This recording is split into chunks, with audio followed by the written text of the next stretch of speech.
Hello students, कैसे हैं आप सब। मैं उम्मीद करता हूँ बिल्कुल ठीक है, सब कुशल मंगल बच्चों। तो बच्चों मैंने आपसे एक वादा किया था कि भाई एक बहुत इंपॉर्टेंट टॉपिक है आपके प्रिंसिपल्स ऑफ माइक्रोइकोनॉमिक्स में ISLM कर्व, मैं उसकी बात करने वाला हूँ। ठीक है, तो काफ़ी डाउट भी था बच्चों के मन में इस टॉपिक को लेकर, और डाउट आपके लिए नहीं, आपसे पहले भी जो बच्चे एग्जाम दे चुके हैं उनमें मन डाउट रहता था कि सर होता क्या है, समझ में नहीं आया, कई सारे तरह के क्वेश्चन रहते थे। तो मैं सबसे बच्चों से कहूँगा कॉपी किताब बंद कर दो, सारा फोकस यहीं रखो, आपको समझ में आने वाला है, सबको समझ में आ जाएगा। ठीक है, और जो हमारे बच्चे यूट्यूब पे वीडियो देखते हैं मैं उनसे बच्चे से कहना चाहूँगा भाई हमारा जो नहीं समझ में आता ना उसे कमेंट किया करो, बताया करो सर ये चीज़ डाउट था, नहीं हो पाया, ताकि मैं उसको अच्छे से आगे करवा सकूँ। ठीक है, देखो ISLM कर्व नाम से पता चल रहा है बेटा। IS मतलब क्या होता है, इन्वेस्टमेंट सेविंग। LM मतलब होता है लिक्विडिटी प्रेफरेंस मनी सप्लाई। थोड़ा सा हिंदी में भी जान लेते हैं। इन्वेस्टमेंट मतलब निवेश, सेविंग मतलब होता है बचत। ठीक है, लिक्विडिटी मतलब होता है तरलता, मनी मतलब मुद्रा, और सप्लाई मतलब पूर्ति। यहाँ एक तरह से समझ में आ रहा होगा, मन में क्वेश्चन आ गया होगा कि सर यहाँ तो हम बात करते हैं इन्वेस्टमेंट सेविंग की, और एक तरफ बात करते हैं लिक्विडिटी प्रेफरेंस मनी सप्लाई, मतलब मुद्रा की पूर्ति की बात करते हैं। इन्हीं बातों से जुड़ के बनता ISLM कर्व। तो ISLM कर्व के बारे में बच्चों सबसे पहले बताया किसने था, हिग्स एंड हेंसन ने 1937 में। 1937 की बहुत पुरानी बात है, जिन्होंने ISLM कर्व के बारे में डिस्कस किया, बताया, और क्या समझाने की कोशिश करी, बताया, आपको बताऊंगा अभी, ध्यान देना। सबसे पहले बच्चों समझना, मार्केट आर टू टाइप्स। यहाँ तो दो तरह की बात हो रही है, एक तो इन्वेस्टमेंट सेविंग की और इस तरह की बात हो रही है। तो मैं यहाँ पे भी दो बात करने वाला हूँ। मार्केट दो तरह के होते हैं बच्चों, एक होता है प्रोडक्ट मार्केट,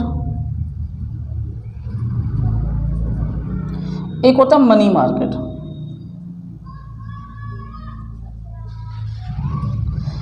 प्रोडक्ट के अंदर हम केवल वस्तुओं और सेवाओं की बात करते हैं, गुड्स एंड सर्विसेज की बात करते हैं।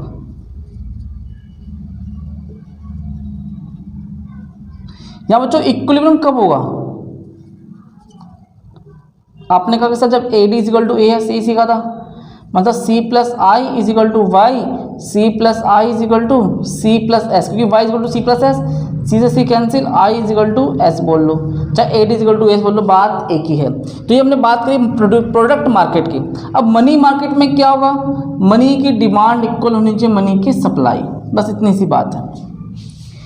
यही बात आपको इस टॉपिक में पढ़ना है। पहले आपको मैं दोबारा बोल दूँ, रिकॉल करा दूँ, ISLM की फुल फॉर्म पता होनी चाहिए बच्चों आपको। ठीक है, ISLM कर्व कौन लिखा है, हिग्स एंड हेंसन लिखा है 1937 में, ये पता होना चाहिए। नंबर 3 कि मार्केट टू टाइप्स के होते हैं, एक प्रोडक्ट मार्केट और मनी मार्केट। इन्हीं के बीच की हम बातों को पढ़ते हैं इस टॉपिक में, इंटरसेक्शन रिलेशन, इनकी बीच का रिलेशन क्या है, इनके बीच के बीच में क्या व्यवहार है, संबंध क्या है, it is called ISLM curve. अभी तो मैं एक ग्राफ बनाता हूँ आपके सामने, अभी ग्राफ बनाऊंगा, कुछ ड्रॉ नहीं करूँगा, समझना, ड्रॉ मैं आपके सामने अभी करता हूँ। यहाँ पे लिखेंगे रेट ऑफ इंटरेस्ट, ये सब कुछ ध्यान से समझना। यहाँ बच्चों हम लिखेंगे इनकम, इनकम मान लीजिए मैंने लिखा 500, 1000, 1500, 2000, 2500, 1 2 3 4 5।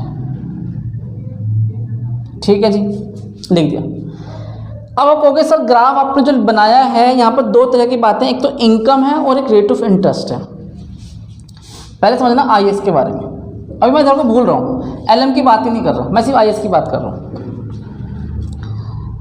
Fall in rate of interest, अगर मान लो इंटरेस्ट रेट कम हो जाए, पहले 10% था, अब 5-8% रह गया। ठीक है, कम परसेंट ब्याज देना पड़ रहा है, बहुत कम कर दिया गया, तो हमारे मन में क्या आएगा बच्चों कि भैया हमें इन्वेस्टमेंट बढ़ाना चाहिए, हाँ है ना। अगर मुझे लोन सस्ता मिलेगा, रेट ऑफ इंटरेस्ट कम हो जाएगा, तो मैं ज़्यादा इन्वेस्टमेंट करूँगा। तो आपने क्या कहा कि सर रेट ऑफ इंटरेस्ट कम हो जाने से इंक्रीज इन इन्वेस्टमेंट। मैंने कहा भाई बच्चों बिल्कुल सही कह रहे हो तुम, तो एक पते की बात है, अगर रेट ऑफ इंटरेस्ट कम हो जाएगा, रेट ऑफ इंटरेस्ट लोन कम हो जाएगा, तो हम क्या करेंगे, ज़्यादा लोन लेंगे, ज़्यादा लोन लेंगे मतलब इन्वेस्टमेंट बढ़ाएंगे, और जैसे ही आपका इन्वेस्टमेंट बढ़ेगा बच्चों क्या होगा, इंक्रीज हो जाएगी। क्या इंक्रीज होगा, एग्रीगेट डिमांड, और जैसे डिमांड इंक्रीज होगी बच्चों तो क्या होगा, इससे इनकम इंक्रीज होगी।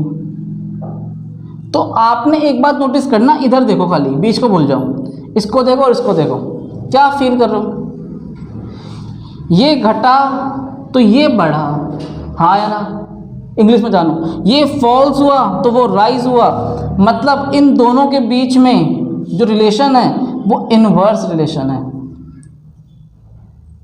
कैसा रिलेशन है बच्चों? Inverse relation. नहीं समझ में आया? आ गया। बहुत ही सिंपल था। अगर जैसे रेट ऑफ इंटरेस्ट कम होगा तो इंटरेस्ट कम होने से इन्वेस्टमेंट बढ़ेगा, और इन्वेस्टमेंट बढ़ेगा बच्चों तो डिमांड बढ़ेगी, डिमांड बढ़ेगी तो इनकम भी इंक्रीज होगी। तो आपने क्या कहा कि सर इन दोनों के बीच में इनवर्स रिलेशन है, तो इसका ग्राफ कैसे बनेगा? ऐसे बनेगा। बना के देखते हैं। सपोज मान लो ये 4 था तो ये 1000 था, जैसे ही 3 पे आया तो 1500 पे चला गया, इस टाइप का। थोड़ा सा रफली बना लेते हैं। इट इज कॉल्ड IS, ठीक है।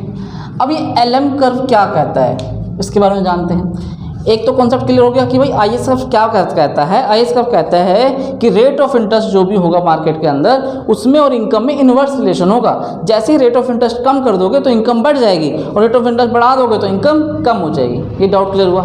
मैं लिखवाने की बात नहीं कर रहा हूँ, लिख तो आप खुद भी लेंगे अगर समझ में आ गया तो, ठीक है। तो थोड़ा इतना समझ में आया जो मैं बताने की कोशिश कर रहा हूँ। हाँ, तो पहले आप इसे काम करें, इसे कॉपी कर लीजिए, फिर इसके बाद देखते हैं। तो ध्यान दो बच्चों। अब डिमांड का मतलब क्या है? Currency held by public. जो पैसा पब्लिक ने हेल्ड कर रखा है वो हमारी क्या? डिमांड, ठीक है ना। और कितना पैसा मार्केट में अवेलेबल है, इट इज कॉल्ड सप्लाई। दोनों इक्वल होनी चाहिए। जितनी में डिमांड होती है सप्लाई होगी। सपोज मान लो बच्चों, अगर आपसे बोलूँ कि अगर रेट ऑफ इंटरेस्ट बढ़ जाए तो लोग डिमांड क्या करेंगे? कम।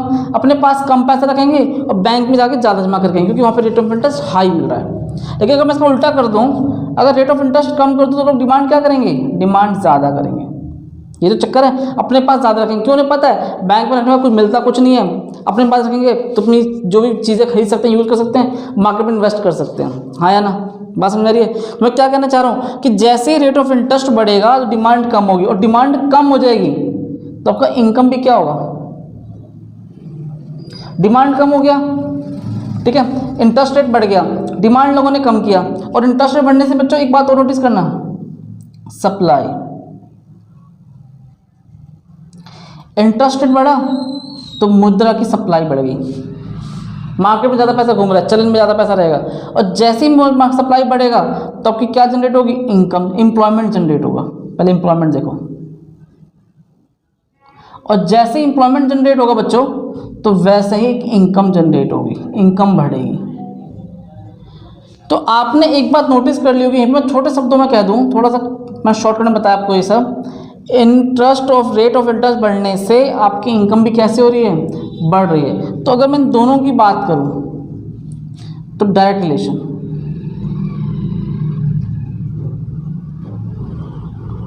ठीक है। और डायरेक्ट रिलेशन वाले केस में ग्राफ कैसे बनता है बच्चों? इस तरीके से LM, और जहां पर ही दूसरे को काट रहे हैं इट इज कॉल्ड इक्विलिब्रियम,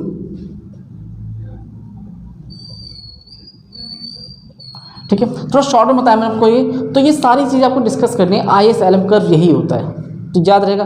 तो IS LM कर्व कौन लेके आए वो पता होना चाहिए। इस फुल फॉर्म क्या होती है, या दो तरह की मार्केट की बात करेंगे और उनके बीच में क्या रिलेशन होता है, दिस। तो मनी मार्केट और जो प्रोडक्ट मार्केट के बीच में रिलेशन की बात करना है, it is called IS LM curve कहलाता है, याद रहेगा। अब इसकी थ्योरी वगैरह है वो आप याद कर लेना, किस तरह आप रिप्रेजेंट करना चाहते हो एग्जाम में, वो आपके ऊपर डिपेंड करता है। जितना अच्छा आप लिखेंगे उतना अच्छा आपको मार्क्स मिलेंगे, ठीक है। तो ये छोटा सा कॉन्सेप्ट था IS LM कर्व, इसे नोट करो, फिर आगे देखते हैं।